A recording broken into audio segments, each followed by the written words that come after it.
Greetings and salutations, and welcome to another episode of the Legal Beagles. Today we'll be talking to Jimmy Jones of Pagosa Springs, Colorado.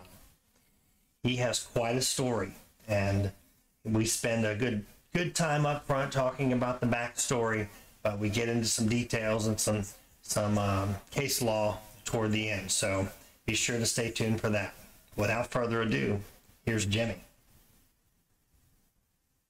So welcome, Jimmy. Thanks. Good to be here. It's good to have you. And I hear you've been having some trouble with the municipalities. Yeah, so I'll just jump right into it. In 2020, I bought a truck in Tennessee. So we lived in North Carolina. Around June, I bought a truck. Like I drove out over to Tennessee and bought a truck, brought it back to North Carolina and called the DMV. Mm-hmm. And I said, hey, I just bought this truck in Tennessee. I want to do all the things that we're told we are supposed to do, right? Pay a fee, register it, all that. The DMV in North Carolina told me we are closed and every other place in the country is closed right now because of COVID. Like this was max fear time. And I was like, all right, but we're moving to Colorado in like a month. What am I supposed to do? When are you going to be open? And the lady told me she didn't know when they would be open, but she said, hey, create a copy of the certificate of title signed over to you and create a copy of the bill of sale and just keep it with you. And she said, everybody's closed. If you get pulled over, just tell them what's going on, and you should be fine. And she did warn me, don't keep originals in the truck, because if somebody steals your truck with the originals in it, you don't own it. And Makes I was like, sense. okay. So I did that. I also bought a trailer in North Carolina, and that had like the temporary dealer tags, but it was the same issue. You couldn't do anything with a DMV. And this was what, March of 2020? I was like, it may have been May or June. Okay. It was right before we left because we moved in July. Gotcha. So about 3 or 4 weeks. So it was in June sometime. Max hysteria over COVID. So I drive all the way to Oklahoma with my truck without anything on it because there was no dealer. So there's no temporary tag. Pulling a trailer with a temporary tag. No issue. We stayed in Tulsa for a couple days and then came on to Pagosa Springs. No issue. We got to Pagosa Springs in August of 2020, or late July and then August of 2020. When I got here, I called the DMV, and we're in a tiny town. And I think they had a message and actually said, we're closed, nobody's here. You have to call Durango, which is like a couple hours away. Yeah. So I called Durango, and the lady on there said, yes, we're seeing people, but you have to wear a mask. Like, she was hysterical about it. And we're 2 months out on appointments. And I was like, okay, well, I'll just come when you don't have the mask mandate anymore, because I'm not doing that. So from August until October, I drove around town without a plate. I finally got pulled over by the local PD sometime in October 2020. The officer, he was very nice. It was local PD, younger kid. He came up to my truck, no mask and no gloves. And I was like, are you kidding? So my safety's not that important on the side of the road, but I got to put on a mask to go buy groceries, whatever. So he interacts with me, um, not wearing gloves, takes my stuff, gives it back to me, and writes me a ticket. And I said, well, I'm not signing that. And he was cool about it. And he said, that's all right. You still have to show up for court. And I was like, all right. January 6th, 2021 rolls around, which is kind of ironic. And I go to Durango for He court. stopped you for speeding? No license plate. No license plate. Yeah, so failure to display proper registration. Gotcha. So my understanding of this is, and you can correct me what you know, you need to put a license plate on, even if it's one you created, and that's legal. No, I don't think that's true, and I'll get to that in a minute. Okay, well, let's go. Yeah. So January 6th, 2021, I tried to go to court in Durango because we didn't have a courthouse here open. because they were having to build a new one or something. I get to court in Durango and they said, you can't come in here without a mask. And I was like, no, that's okay. I'm not doing that. I'll go ahead and come in. They wouldn't let me in. They told the judge that I was there trying to appear, but they wouldn't let me in. Well, the judge went ahead and held court without me and convicted me. And I was like, okay, you guys want to play, we'll play. Because I had a basic understanding of my rights back then. And I was like, you can't do that. I have the right to due process. And so and this was when Alphonse was doing a lot of the affidavit stuff. Okay. And so I think it was a day or two after court, like January 8th or 9th, I prepared an affidavit of status, affidavit of fact, and notice of claim. And I sent it to the judge, the courthouse in Durango, and I said, hey, and there was a lot of stupid stuff in there because I didn't know what I was doing. We've all But I done said, that. hey, you convicted me without due process of law. Here's a claim. I'm filing a claim. A couple weeks later, I get a notice from the court clerk saying I owe this money, and because I didn't show up and pay, they they added like another $100, I think, and so it was close to 300. And they said your driving privilege will be revoked unless you pay. And I was like, okay, well, and I don't remember the exact date, but it was very close to the time that I got that letter from the court clerk. I was driving in town in my truck without a license plate again. I was going down a highway, so I was going at a good rate of speed, not speeding. And there was a local PD sitting in the parking lot of Tractor Supply. And so, I'm going like probably 35 or 40 past him. All he sees is, ooh, no plate. So he pulls out and comes after me. Well, I turn left to go into our town and the speed limit's like 25. And so by the time he catches up to me, we're a couple hundred feet into like the main drag. And he gets up behind me, and I've got my daughter in the truck, so I'm a little nervous. He gets up behind me, and I swear to you, it looks like he hit a brick wall. We're going 25, he's right up on me, and all of a sudden he hits a brick wall after following me for a little bit and pulls off. Now, mind you, I still didn't have a plate, and apparently my driving privilege had been suspended, and I owed the town money. And that's when I knew, hold on a minute, something here is not right. Because if I was committing a crime, they're not going to not pull me over, Right. right? So I came home that day and I created another affidavit of fact, status, and notice of claim, and I sent it to the court clerk. And I said, hey, and I think I did like the mail fraud stuff that he was talking about. I said, hey, you're sending me this notice that I have an obligation to pay something. That that that fine was, I forget how I worded it, but I said the fine was uh, in absence of due process of law. Like I worded it to where I said, hey, that fine's not legit because you denied me due process of law. Um, I'm invoking all of my rights, all that stuff. A lot of it was stupid. Some of it obviously worked. They left me alone. From You that think point, so? Since you're in Pagosa, do you think it's because of those other people that went before you, or were they arrested before you? no, I was the first one here. Okay. So it's a very small town though. So, I mean, you get on dispatch and you say, hey, we're behind a white 2002 Ford F-250 without license plates. They know who I am, right? I would love to have that call. I never tried to get it, but that dispatch call. Probably not too late. Anyway, okay, so that was like that all occurred in January of 2021. Towards the end of January, a local man heard about me and came to me and said, "Hey, I've been given a criminal trespass for a mask at the UPS store. I tried to go to court and they prevented me from entering, charged me with criminal failure to appear, and now there's a warrant out for my arrest." And I was like, well, I know how to write affidavits. I'll help you. I didn't know anything. So I went and tried to help him. Um, and he's an older gentleman and they care for like a special needs young adult. And so I went over to their house and I said, hey, here's your rights. You have the right to access to the court.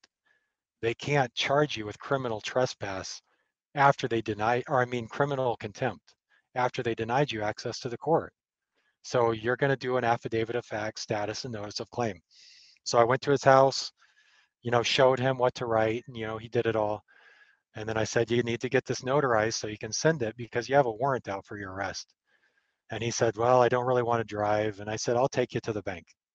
So I took him to the bank. He got it notarized. On the way home, we passed a sheriff's truck, and we were close to his house. And I said, you know what? They're probably waiting for you. We're going to go to my house, and then I'll go take this paperwork to the sheriff's office to show that the arrest warrant is not valid. It's not. There's no probable cause support for that. So we turn around. We're going back through town, and I get pulled over by a sheriff's deputy. He comes up to my side of the car, rolls down his window, and says, "Hey, license and registration." And by this time, I knew a little more, and I was like, "Well, what crime have I committed?" And he was like, "Yeah, you didn't do anything wrong, but I recognized the passenger in your car." And I was like, "Okay, well." So I gave him my stuff. He came back and said, "We have a warrant for this guy. We're going to take him out of your car, and then you can be on your way." And I said, "No, you're not. You're not entering my car without a warrant. I need to see a warrant." So we were on the side of the road for almost 30 minutes asking for somebody to produce a warrant. Two other deputies came. They didn't have a warrant. Do you have any video of this? The body cameras, yeah. Okay.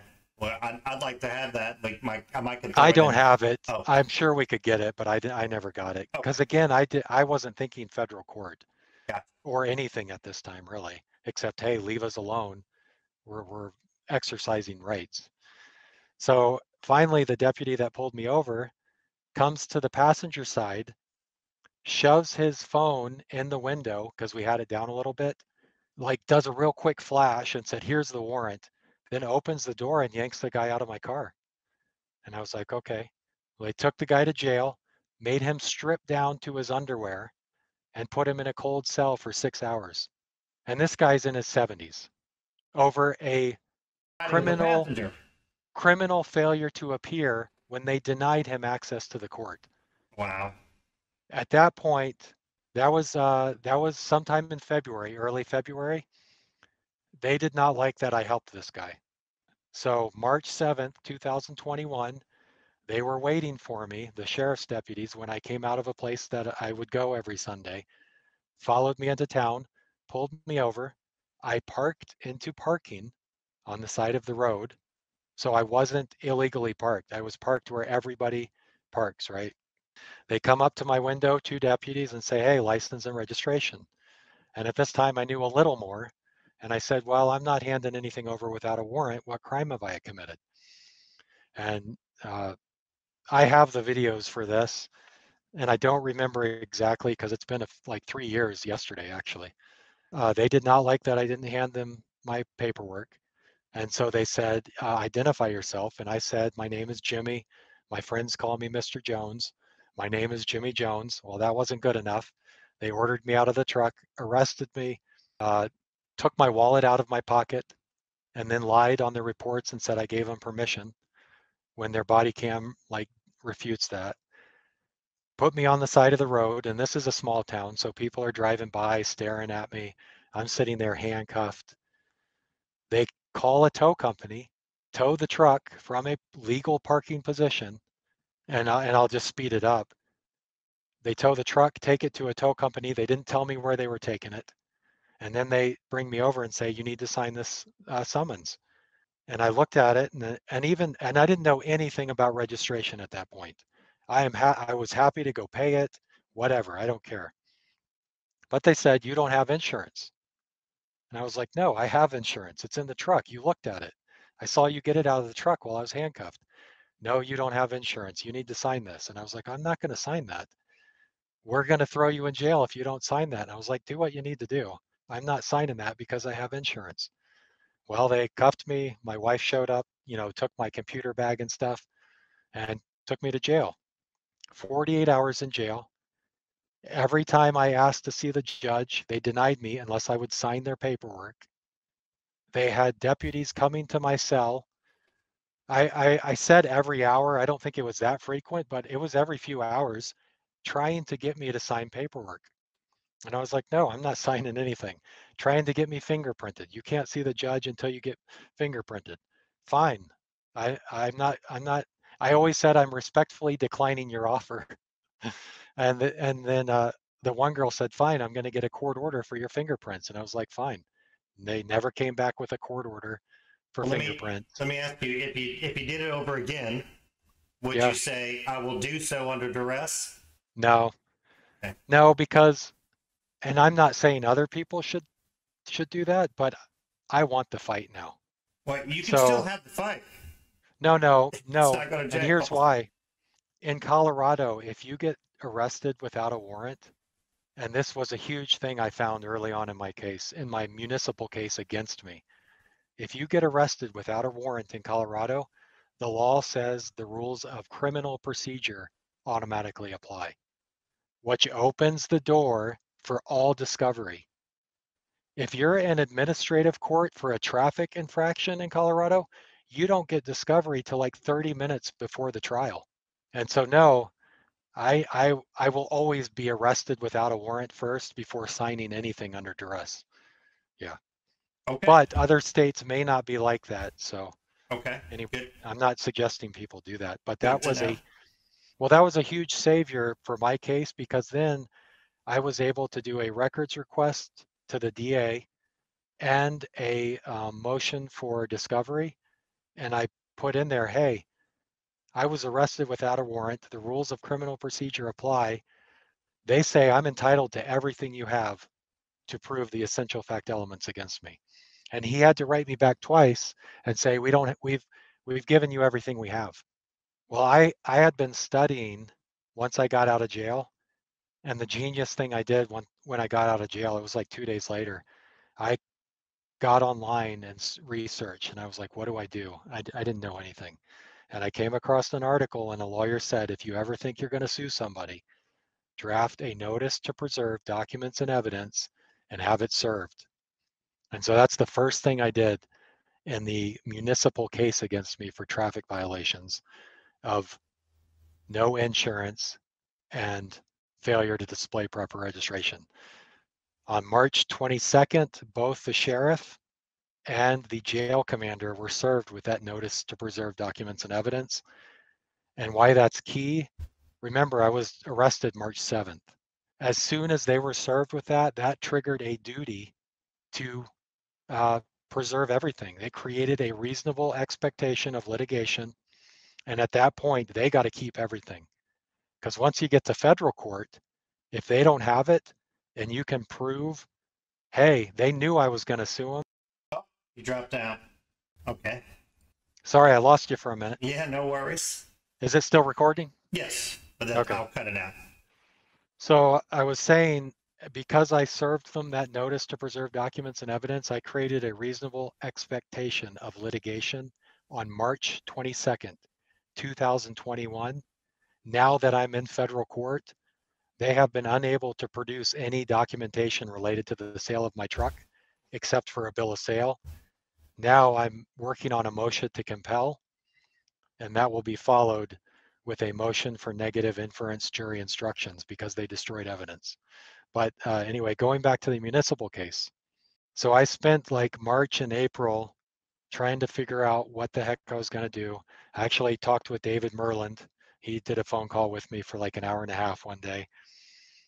And so I think it was on his advice I started studying the motor vehicle code. And so um, I also took his public vehicular travel brief and then went through Colorado state law and like changed it to represent Colorado Right. because I think his was Washington. Filed that with the court. I mean, I filed a bunch of stuff with the court that was stupid, but I was just filing stuff. I'm like, hey, here's a memorandum on my right to public vehicular travel. Hey, I did a motion for um, extension because they want you in court like a week later. And I said in my motion for extension of time. I said, not for delay's sake, but so that justice may be done and I may mount a vigorous defense, because I found that somewhere online. So the judge granted that and gave me like 2 months. Nice. So they Okay. go that quickly? Oh yeah, because Huh. it's like a it's a mill. It's a fine mill. Well, it's a fine mill here in Louisiana, Yeah. but it's sometimes 7, 8, 9 months down the road. Nope. They gave me like 7 days to show up to court for Wow. arraignment. Yeah. So I got it pushed off to April 21st, 2021. So at that point, I had filed a few things into the court, but most of them were iffy. So I go to Durango again for court arraignment, April 21st, 2021. They won't let me in the courthouse. And I was like, look, I'm not here to argue. And we've got people came and recorded. A lot of people came with me. But I said, I'm just here to exercise my right to access to the court and to appear and defend in person in a criminal case, because those are rights secured by the Colorado Constitution and probably the United States Well, Constitution. every state. Well, the states protect your right to the access to court. Yeah. And the Fed, I don't know if there's any real federal on that, but the states are required to do that. Yeah. I think it's Article 22 here. So April 21st, 2021, I try to go to court. I show up at like 8:45. My arraignment's at 9. And of course, it's one of those ones where they tell everybody to show up at 9 and then you just sit there as he goes through everybody. They wouldn't let me in the court. The deputies went and told the judge, hey, he's here trying to appear, but he won't put on a mask. And they wouldn't let me in. You got any of that video? Yeah, I don't have it, but a lot of people were there and there's video around. Well, if you can send it to me, I'd love to add it in here. Okay. I'll have to, it may take some time. I got a lot going on in my federal case, but Fine. so yeah, they said, no, you can't come in. And then they came out and said, hey, here, the judge has agreed to a motion or to, what do they call it when they push out the date? Uh, um, A, uh, a an stay or extension? whatever. Yeah, the judge has agreed to let you come back next month or something. And I was like, no, I'm here. I had to drive 2 hours to get here. I'm ready to exercise my rights. I'm not going anywhere. They arrested me. The judge issued a contempt of court. They came and are At the trying to, hearing and then issued a bench warrant, nope, or he just arrested you because, he just arrested me. okay. Yeah. No hearing to determine if my right to access to the court could be limited by masking mandates or anything like that. He just said nope. So they come out like, and we could tell something was happening because all of a sudden you have La Plata County sheriff's cars like setting up around the courthouse. And I was like, what is going on? They come out of the courthouse, arrest me, take me to a cruiser, and I get into the cruiser, and I'll admit freely, I cried several times in jail. I'm sitting in the cruiser and like I'm starting to cry again, only because it was starting to hit me that the sacrifice the people that have made before us, these guys didn't give a shit about it, right? And that made me tear because I've got people from my family that served, and I was like, what are you guys doing? So I'm sitting in the cruiser, I'm crying, like not bawling, but just like, and the deputy looks at me and he says, hey, the judge told me just to arrest you in front of the court. We're going to drive around to the back of the courthouse. You're going to sign the extension.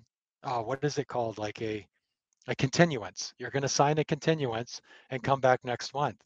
And I was like, no, I am not doing that. I'm either getting into court today or you're taking me to jail. And he was like, I guess I got to take you to jail then. So he took me to jail, and on the drive there, we had a conversation. And he was like, why are you doing this, man? And I said, I'm standing up for my rights. And I was like, don't you, don't you respect the people who came before us and sacrificed everything to secure the rights we're supposed to enjoy? And he was like, yeah, I've got a son in the Marine, man, in the Marines. And I was like, okay. But then he said, but this is just too big to fight. I just have to do my job. And at that point, I just stopped talking to him. I was like, whatever. And so they basically tried to make a show of intimidation to Yep. get you to sign Yep. it. So why do you think it's so important to sign it when everywhere else mostly Well, don't I'll get care. to that. I'll get to Okay. that. I think the first time, April 21st, the judge wanted to, because I had a bunch of people with me standing outside. He wanted everybody to know if you don't put on a mask to come into this courthouse, you're going to be arrested. But he knew what he was doing was wrong because he instructed them to take me to the back of the courthouse, Right. let me go, and have me sign a continuance. Right. What a coward. Well, And I won't use his name, but fair enough. so they take me to jail, and this is La Plata County, 2 hours away. My wife and kids were there with me, plus a bunch of other people, and they held me for 24 hours. They would not bring me a sleeping pad. They would not bring me a blanket until I signed paperwork. And I said, no, I'm not signing anything. I'll sit in here and die before I sign any of your paperwork. And I will say the 48 hours I spent in Pagosa Springs, I didn't eat anything. I was like, no, I don't want your food. You've kidnapped me. I've done nothing wrong. In La Plata County, 24 hours, I only drank water. They tried to bring me dinner and breakfast, and I was like, no. And the inmates, they have the inmates do that. One of them was like, "Are you okay, man? You should just go ahead and eat." And I was like, "No, I'll be fine." So, and they kept me in solitary. The food's not good anyway, so So in Pagosa Springs, they kept me in booking in solitary because I wouldn't agree to be COVID tested, have that thing shoved up my nose. So they wouldn't put me in the general population. I was like, fine, I don't care. I respectfully, and that there was a nurse there that I could hear her talking bad about me because she was the one trying to get me to do all that stuff.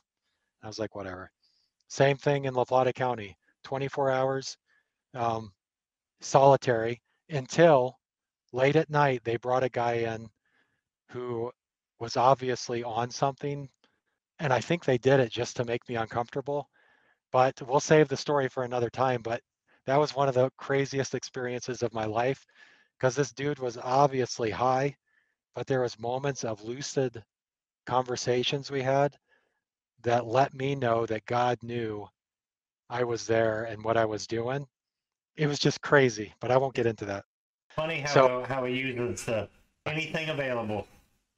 so that night I slept on a hard concrete bench with no blanket, and it was cold in Oh, it there. was cold.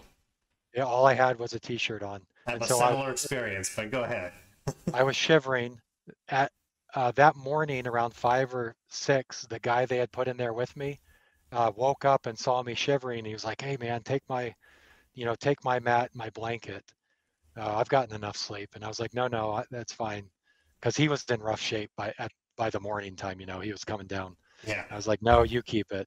But even he knew, like I was shivering all night long. I didn't sleep a wink. They come to my cell 23 hours after I had been in there, and it's morning time. Or actually, it was like 22 hours. And they said, "Hey, we've been on the phone with Archuleta County, which is where I live, but I had to go to La Plata County for court because we didn't have a courthouse." And they said, "The undersheriff told me that they won't take you even if we bring you. So we're just going to let you go." And mind you, they had told me I'm there for 48 hours at least, and then they're going to take me to Archuleta, and they're going to keep me for 48 hours. That's what they had told me when they had brought me to La Plata County Jail. And I was like, huh, the undersheriff of Archuleta County doesn't want me in his jail. So, Interesting. so the hometown knew enough to stay away out of that mess. Well, remember, they'd already been served a notice to preserve Right. documents and evidence. And at that point, I had also served an affidavit of fact, status, and notice of claim for kidnapping by certified mail against the two deputies in the sheriff's office. So yeah, they knew. So I call my wife and say, hey, they're going to let me go because she had gone home. She was like, we don't know what you're doing, how long they're going to keep you. So she made the 2 hour trip home. I think they stayed for 4 or 5 hours the day I was arrested to see if they were going to let me out. Sure. So my wife has to get in the car and come back to get me. She comes back and gets me. And on the way into town, we stop at the undersheriff's office because I wanted to thank him. At this point, I'm thinking this is a good dude. I get in there and he sees me and he's like, "Oh, I hope you're not driving without a license." And I was like, "Oh." Well, no, my wife brought me, but I just wanted to say thank you for telling them to let me go. Okay, Very nice. when I so at La Plata County, when they let me out of jail that morning, at the desk they said, "Hey, um, we're going to reschedule your hearing for April 28th." I think it was. So from the 21st, again, another 7 days. And I said, "Fine, let's do it." April 28th, 2021. So the week, I spend 24 hours in jail. We get to go home. A week later, I'm driving back. And this time it's a really bad, or no, this one wasn't. You can tell me to shut up if I'm going on too long, No, but no, continue. It's an so interesting story.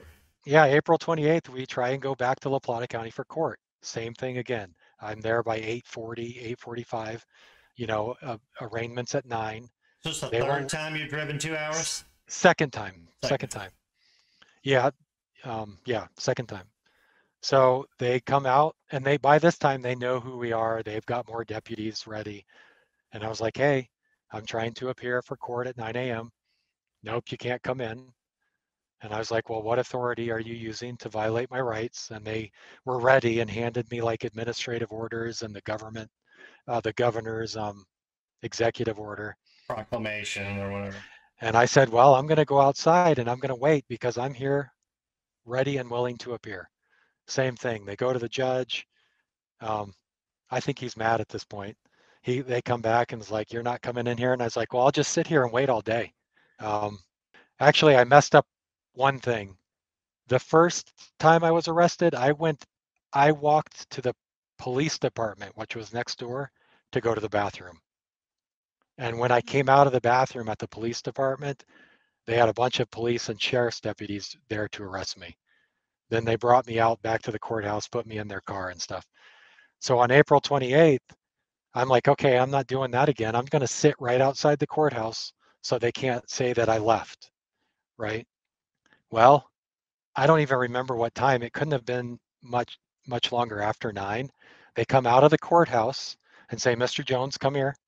We got something to tell you." So I come up to the door. They arrest me again. The irony is they arrest me and they take me into the courthouse without a mask, walk me through the courthouse to their back garage where they bring in prisoners and stuff, and then take me away from that garage. And I was like, "Wait a minute, you just arrested me again for not wearing a mask, but then you took me into the building. You said I can't enter without a mask, without a mask." The narrative is so precious. Yeah, so yeah, everybody outside was like, they thought it was pretty funny. Hey, they're taking him into the courthouse without a mask when a minute ago they wouldn't let him in without one.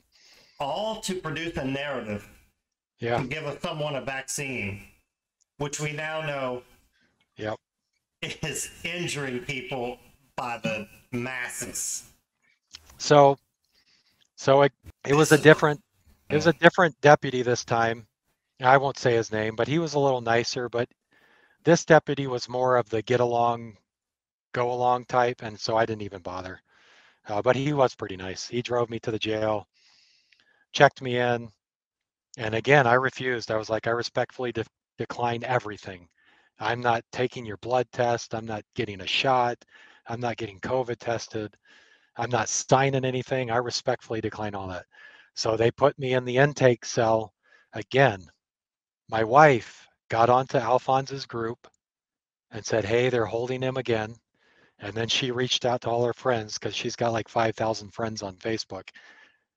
Phone calls started pouring in to the La Plata County Jail. And I watched for 4 hours as people were answering calls and then people in suits were coming down and talking and leaving, just like a flurry of activity. After 4 hours, they let me go. They didn't make me Oh, sign anything. So they let me go at 4 hours. They're bringing me up to give me my shoes and stuff again. And the young kid who had helped, well, I say helped me, but the young kid who had checked me out last time was doing it again. And he was like, "Hey, they want me to schedule you for 7 days again." Uh, and I was like, "Let's do it. Well, I'll do this for the rest of my life, 7 days." And he was like, "Man, come on. I'm just going to schedule it for 30 days out." And I was like, "Whatever. I'm ready to go. If they don't want to play, fine." So they scheduled me again for 30 days. And I can't remember the date on this one, but I did end up getting into court in La Plata County. Gosh, I can't remember the date. It may have been June of 2021, maybe. And so I sat there forever. And he went through all the 9 o'clock people. Mhm. And he went through all the 10 o'clock people. And finally, the bailiff goes up to the court clerk and says something because the bailiff's looking at me like, I don't know what's going on, man. So finally, nobody else is left in the courtroom. And now he brings me up and he's like, and I say the thing, I'm here by special appearance only. I'm challenging jurisdiction. He didn't want to hear it. And he said, here's the charges against you. How do you plead? And I said, well, I can't enter a plea because I don't have enough information. So I'm not going to enter a plea right now. Well, you have to enter a plea. I'm not going to enter a plea. And then I also said, and I'm also demanding my right to a trial by jury and invoking all of my other rights. Well, the statute says you don't get a trial by jury. And I'm paraphrasing again, and I'm maybe not doing things in But order because they it's the been ones like that converted it to criminal. So 3 years. Yeah. So yeah, this was they 3 years ago, so I'm having a hard time remembering. yeah. But we get into a little back and forth, and I'm respectful. I'm being super respectful, but I'm not taking his crap. And he's like, the statute doesn't allow for a trial by jury on one charge, and the other one only allows like 3 people or something. And I said, Your Honor, I'm not asking for a statutory trial by jury. I'm demanding the trial by jury that is guaranteed and protected by the Colorado Constitution. And so we did a few more things, and he got mad, and he's like, "We're off the record." He got up and stormed out and slammed the door. So I got into court. He set something for another time here in Pagosa. I was able to get in here in Pagosa. They finally finished the courthouse, and I think that was maybe in August or September of 2022, 21 maybe. But we get into that one, and again, he's making me sit there and wait. There's like 29 people with me in the courtroom that came with me just to witness it. And the judge goes into like a guttural demonic growl. And I swear for like 25 minutes, he's interacting with all the other people in front of me in this growl. And I just start praying. I'm like, I don't know what the heck is going on here, but I just started praying. Whatever people want to think about that it's fine. But this was highly stressful, and I got back to praying quite a bit. So he gets to me, and that went away. He started talking in his normal voice again.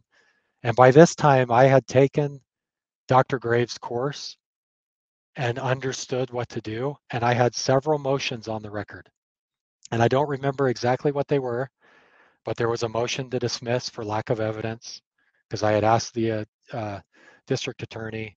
Um, Actually, maybe in 2021, no, I don't think I got to say any of that.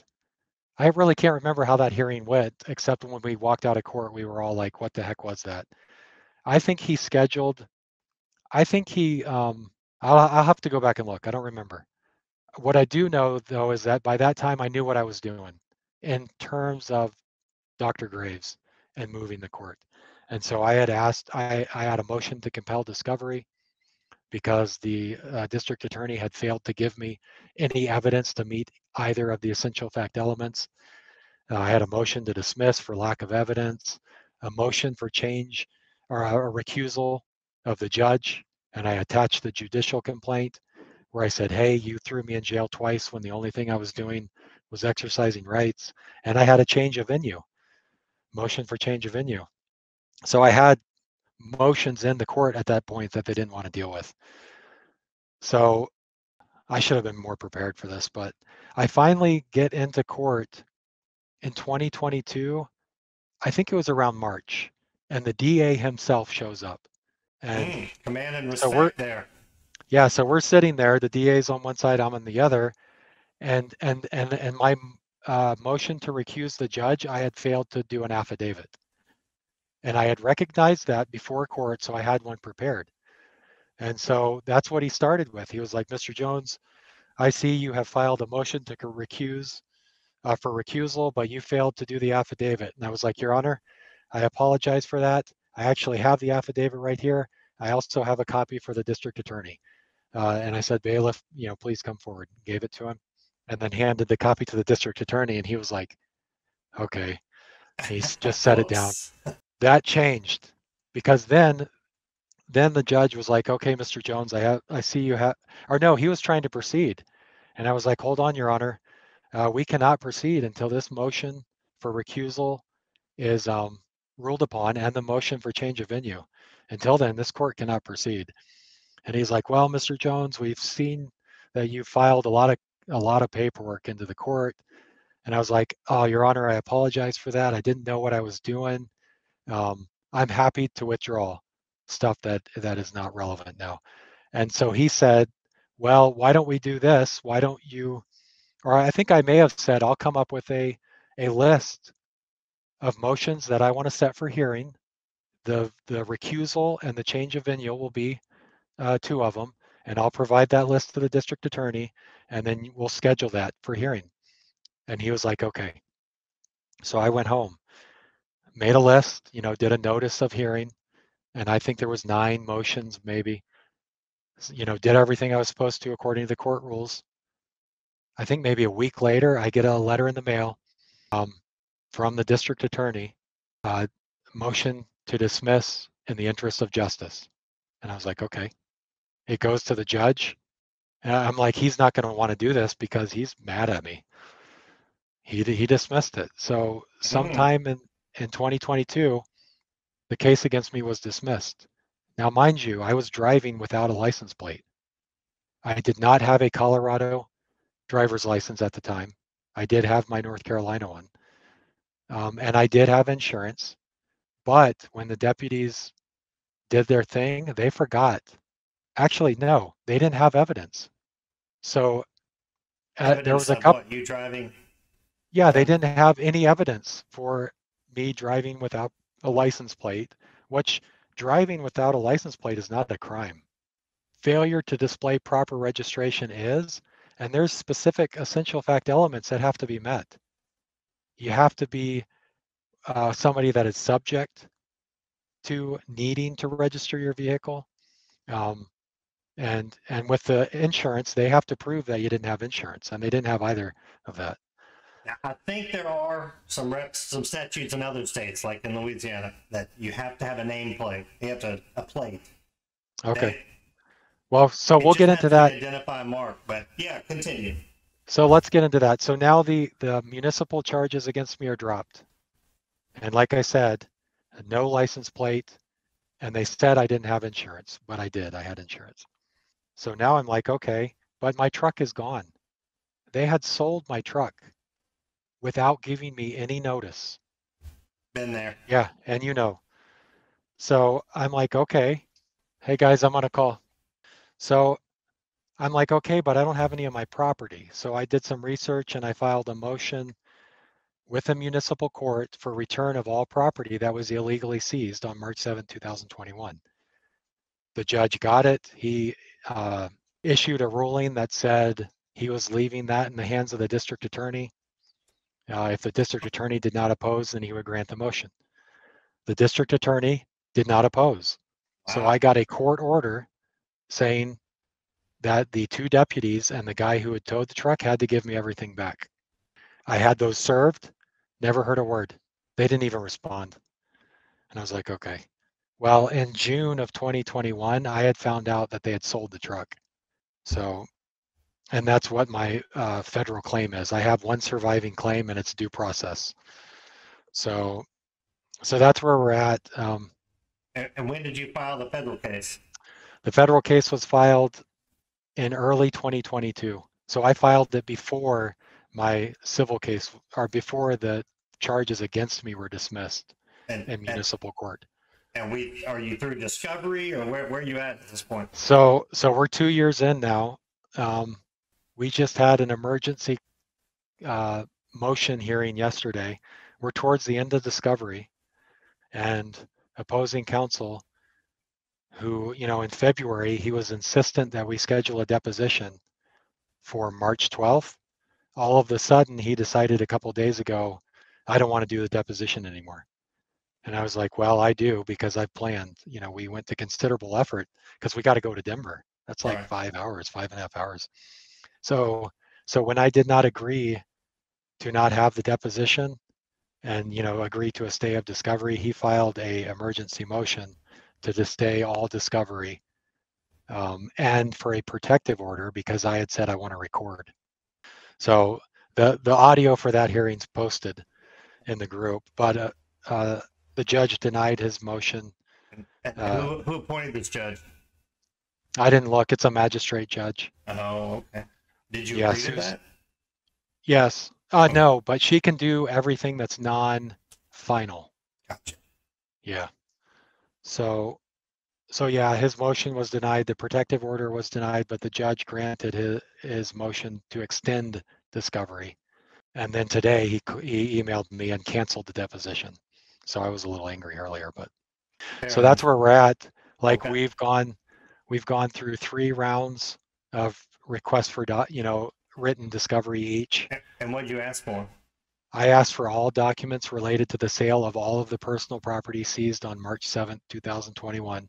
And so you sued There, the tow truck company and the so city, or so the original complaint included the sheriff.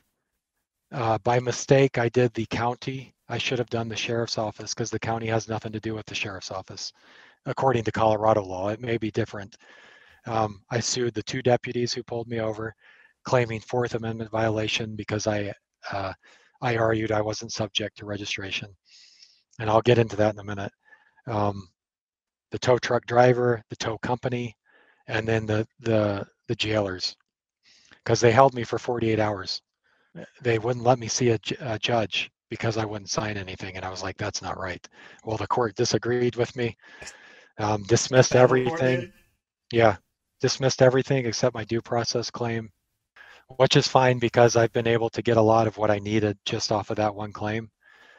Ironically, they have only been able to provide me a bill of sale from the sheriff's office to the tow company. Now, I'm an avid researcher. There should be a lien, and I even have a document where the sheriff's office sent out an official notice that said there was a lien. They Mm. don't have the lien. I asked for all of the documents that they were going to use to prove the truck was abandoned because there's five ways a vehicle can be considered abandoned under the abandoned vehicle law. No documents for that. I asked for when a tow company gets a vehicle in that manner, they have to file for an application for title. They cannot produce that. Well, they They gotta, have to get a do they have to get permission from the state there first, yes, and then yeah, apply for? Right. Okay. they have to have an affidavit. They don't have that. They have to have a bond that says, hey, if you're buying something in this manner, you may be doing it illegally. So to cover yourself, you have to buy this bond by law. They don't have that. They don't have the bill of sale to the third party they sold it to. So let me ask you: did they Yeah. file 12b6, Oh yeah. and the And judge overruled that, or used that to so dismiss your other claims? they use that to do a partial dismissal. Okay. Yeah. And then So how soon after your filing did they rule on that 12b? I think it was 8 months maybe. It was a long time. Yeah. Well, And I think we're still everybody waiting. needs, So yeah, everybody who files into federal court, you have to expect that's what's going to happen. 12B1, 12B6. yeah. They are going to play motion games. They're And not then going you to had answer. a 26F conference. We did. Yeah. And And what did that consist of? so in I think it was March of 2022, I tried to initiate, or maybe April, I tried to initiate the 26F conference. We actually had a call. Nothing happened until August. And what did they want to talk about or not talk about? Um, at that point, I don't think opposing counsel even cared about me. So it was just kind of like whatever. But in a 26F conference, you're trying to come up with a proposed scheduling order to give to the judge. And so the court rules When are they're going to very, turn over the documents that you're yeah, asking yeah, for and that kind of stuff. yeah. Right. So you're setting like, Now, how long do we, did you send the request for admissions and productions first, and then try not to at set that that? time. I Okay. didn't do anything until August because I didn't know. Gotcha. I know better now, and I would do what Dr. Graves says. I would have been on them as soon as they were served. I would have done the 26F conference, and then I would have done my initial disclosures Mhm. because you're required by the rules to do it within like 30 days, is it, of the 26F? But I didn't know that. So we finally had another 26F conference on August, and then I sent all my initial disclosures, and then they didn't send theirs till maybe November. Mm. And I'll tell you, discovery has been a nightmare. I bet. And so everybody needs to expect that. They're not going to give you anything unless you force the court to make them give it to you. Would you believe I filed the first case in 2021? Brandon and I, between us, have 6 cases. Yeah. We're not at discovery phase on any of them. And I don't know how you guys do 6 because I had 2 But we going. shouldn't have. Yeah. We shouldn't have. Oh, by the way, I didn't tell you. We'll get back to this case. I did file a federal case for when they pulled me over and said that guy's in my car. That's the Oh, only reason they pulled me over. So I have another one for that. That got dismissed completely. However, the judge told me what was wrong and gave me an opportunity to amend. And so I amended, and that what was amendment's wrong? been sitting. I failed to say that I was following all applicable, because Iowa laws. I said in my complaint I had not committed a crime, and the court actually distinguished between a criminal act and traffic violation. And so in the complaint, he said you failed to allege that you were following all of the equipment and traffic regulations, and so there must have been some reason to pull you over. However, go ahead and amend your complaint. And I'm actually grateful that he did that. He didn't have to do that, Sure. but he did. So I'm still waiting on that one to be adjudicated, that my What's motion for that leave. judge's name? The magistrate was the gentleman who was up for confirmation last year, Cruz, and Mm-hmm. he didn't know anything about the Constitution, but I thought Shocked. he finally did get confirmed. Because I got a notice a couple of months ago that the case was getting moved to another magistrate. But yeah, Cruz. So ironically, his ruling on that case came after he was denied, or I think he was denied confirmation. And so that ruling came after, and then I think they reheard, and then he got confirmed. So I noticed a marked change in his thinking. So, so that one's still Interesting. going. But so let's talk about registration. Okay. My first question is, are we free or not? And Yes. I'm just saying, are we taught that we're free? We're definitely taught that. Okay. Are we taught that our constitutions are the supreme law of the land? That's what it says in American jurisprudence. Okay. Article 2, Section 3 of the Colorado Constitution recognizes and protects my natural, essential, and inalienable right to acquire, possess, and protect property. 1961, People versus Nothus, the Colorado Supreme Court affirmed that the inalienable right to acquire property includes the right to make full use of property. Okay, you tracking with me here? Yeah. Okay, The exclusive 19 right to use, to make use of. Yeah, to make use of, own, yes. and dispose of. Okay, 1933, Walker versus Bedford, the Colorado Supreme Court affirmed that the police power, wait, the exercise of the police power fails if the primary and principal purpose of an act is for revenue rather than safety. That's in the 19, Colorado State Court. yes, Colorado Supreme Oh, Court, that is a Walker great versus law. That is Bedford, a great case law. 1933. 1961, People versus Nothus again. The Colorado Supreme Court affirmed that the only way inalienable rights, or they call it inherent, but inherent and inalienable are interchangeable. The only way inherent rights can be limited is through a proper exercise of the police power of the state in the protection of the public's health, safety, and welfare. Okay, so we already have the Colorado Supreme Court saying you can't limit rights unless it's through a proper exercise of the police power. And so Tate Walker, and I just did a recording, yeah, and we let me talked a finish. lot about police Yeah, yeah, power. Go ahead. yeah, yeah. Walker versus Bedford says it would be an improper exercise of the police power if you're using an act primarily for revenue to limit inalienable rights. Okay, that's both from the Colorado Supreme Court. That is fantastic. 1961, Carlson versus District Court, Colorado Supreme Court. The registration provision of the Motor Vehicle Code is related to revenue rather than safety. Okay, revenue, safety. Motor vehicle registration is for revenue, not safety. Can't make this stuff Nin- up. 1989, people in the, or wait, 1947 was Carlson versus District Court. 1974, Cifuentes versus Weed, I think it was. Cifuentes versus Weed. The Colorado Supreme Court again affirms that the registration provision of the Motor Vehicle Code is not related to safety. It's primarily a taxing scheme related to revenue. Okay? So twice the Colorado Supreme Court has said, "Hey, vehicle registration has nothing to do with the public health, safety, and welfare. It's for revenue."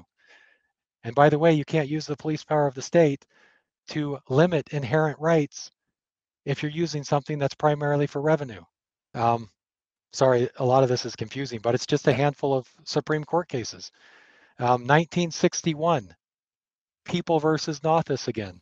The Colorado Supreme Court affirmed that the people, actually, I think they say the citizens of the state of Colorado have the the inalienable right to make use of the public highways of the state and the full freedom to travel from place to place in the enjoyment of life and liberty. Okay. Mm-hmm. Um, oh gosh, hold on. There's so many cases. There's two more. 1968, Irving versus State. The Colorado Supreme Court affirmed as, oh crap, I should have had them ready. But in that case, they say, hey, the inalienable rights, and actually, I don't think they said inalienable, but they said the rights to freedom of movement and to make use of the public streets and facilities in a manner that does not interfere with the liberty of others.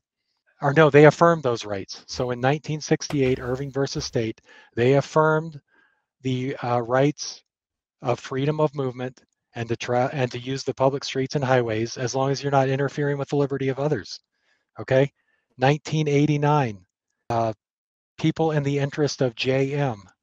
The Colorado Supreme Court reaffirmed that, and not only did they say, hey, not only did they recognize freedom of movement and the right to use the public streets, they also said those are basic values inherent in a free society, which are protected by Article 2, Section 3 of the Colorado Constitution and the Due Process Clause of the 14th Amendment to the United States Constitution. So then the question is, oh, one more, Colorado Revised Statutes, Title 42. I think it's Section 1, or no, Title 42, Article 1, Section 101, I think it's subsection 43. The public highways of the state of Colorado are open for the purposes of vehicular travel. So even the law says our highways are open if you're vehicular traveling, right? So then the question becomes, how can the state of Colorado or any of the political subdivisions thereof use an act that was passed primarily for revenue to limit the inherent rights of uh, uh, to acquire, possess, and protect property, and to use And, the highway? So it took me 2 years to get to that. Before that, I was lost in the motor vehicle code. But I finally got out of the motor vehicle code, went back to the Constitution, and that's all I'm arguing now in my amended complaint. yeah. Show me I was doing anything other than exercising rights. Because, oh, also, guess where the General Assembly gets the authority to charge a yearly fee on property? Motor vehicles. Article 10 of the Colorado Constitution. Guess what Article 10 is titled? So, Revenue. revenue. revenue. So I know I have this backwards and forwards, but it's like they are systematically abusing the motor vehicle code in the state of Colorado to circumvent and deny the the right of the people to acquire, possess, protect, and make full use of Yeah, property. it's revenue collectors, And so acting with police power. so my original complaint was only like 22 pages. My amended complaint is over 100, and all of that's in there. I'm sure the judge loves that. Well, she told me yesterday I'm adept at research or something, and I think it has to do with my amended complaint. But I went through everything. I showed Uh, her. my opposing attorneys call it prolix. I showed her. Like I went even into the rule, the law. I went to the laws and the rules and regulations. Guess what happens according to Archuleta County's own policy if they pull somebody over and want to tow the vehicle? Their own policy says they have to give the person driving the opportunity to choose the tow truck company. They didn't do that. Mm. I mean, and that's full. There's a ton of those things. The Department of Revenue rules and regulations say if there is a suspected violation of the title or registration rules of the state of Colorado, they have to send you notice first and a cease and desist. That's the procedural due process they have to go through. They can't just pull you over on the side of the road and then take your stuff. So Well, no. there's a During COVID, whole they all had masks on, so they were mask bandits on the side of the yeah road, stealing property, yeah which goes back to the exact language of the Ku Klux Klan Act, oh yeah which is where at 241, 242 come from. yep So, the judges in the Fifth Circuit tried to make fun of me for using that language. I can't believe you're using this language, mass bandits. It's in the code. What else are they? Yeah It's in the code. yeah. So I will say, Archuleta County has a history of doing this to people, Sounds and like that's one of the reasons I stood up. I've heard a lot of stories that I won't repeat here because people are too scared. But I'm like, okay, you want to go? Let's go. We'll go because I have kids, and I'd rather do it than leave it to them. So sure. Yeah, we have to. I don't have any kids, but I still don't want to leave it worse than I get when I found it. yeah. So that's the registration thing, and I'm going to make the court in my amended complaint tell me I'm a slave.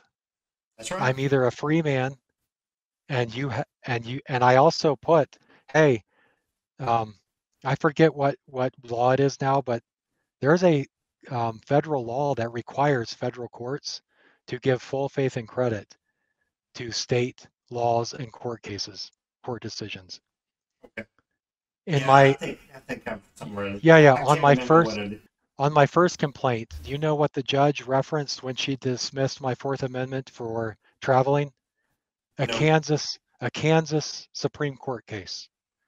Ironically, in that case, if she had actually read it, it says while Colorado says that the use of the highways is a right, Kansas has determined it to be a privilege.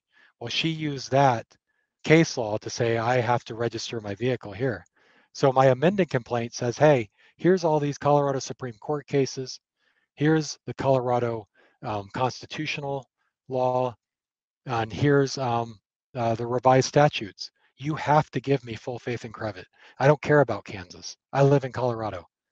And so we'll see what they say. But, a lot of people are getting their cases dismissed. And I'm like, I'm thankful. And I already went through that once, right? I'm waiting on an amended complaint, but I'm like, look, the system protects the system. So the only way you're going to bring down the system is to bring down the illusion that the system's trying to sell. I'm either free or I'm not, and you're going to put it on paper, or we're going to go to the appellate court and we're going to go to the Supreme Court. Exactly how I feel. So that's all I have for today. That was a lot. Sorry, I talk a lot. No, not at all. It was a very interesting story. You wrapped it all up in a nice, tight bundle. At the end, a very, very worth watching episode for sure. And I think Colorado and Pagosa Springs is a better place for having you live there. Well, it may not be yet, but it is going to be because I don't let That's go. right. So That's right. All right, Well, man. Well, it's great thank you talking for to you. your time. I appreciate it. We'll see what kind of feedback we get here. Okay. We might need to have you back to talk more about this. Oh, there's a ton more. I left out a bunch. So, yep. Absolutely. So Okay. we'll circle back after I give around everybody, and we'll come back to you. Awesome. Thanks, man. Talk to you Thanks, later. Jimmy. Good talking to you. Bye.